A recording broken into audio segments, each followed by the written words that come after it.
Samantala, pinatututukan naman ng Senado sa OPAP ang napapabalitang military camp sa Sulu.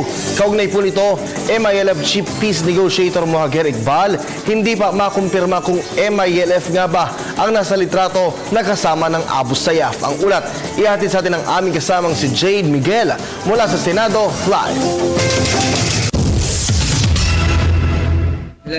Yes, Kirby, pinapatutukan nga ng Senado sa OPAP ang napapabalitang military camp sa Sulu. Ilang minuto bago mag-alas 12 ngayong araw nang magsimula ang ikalimang pagdinig ng Senado, ay isiniwalat ng Senate committees ang tungkol sa liham na ipinadala sa kanila ng isang private citizen. Ayon sa liham, mayroon anyang military camp sa Panglima, Sulu.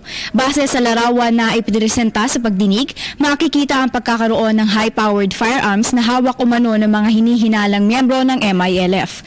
Ayon sa pahayag ni Senador Grace Poe, sakaling mapatunayan na miyembro ng MILF ang nasa naturang litrato, ito ay isang violation ng cessation of hostilities na kasama sa peace agreement.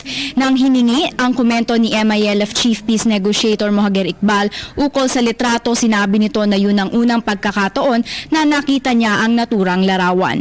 Hindi rin makumpirma sa ngayon ni Iqbal kung MILF nga ba ang nasa litrato.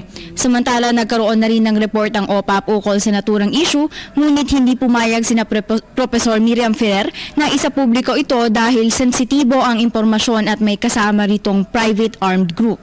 May kaugnay din niya ito sa politika sa Sulu at sa nalalapit na eleksyon sa 2016. Pumayag naman ng OPAP na isumite sa Senado ang kanilang report.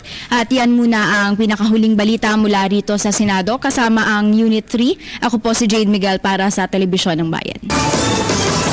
Maraming salamat sa iyo, Jade.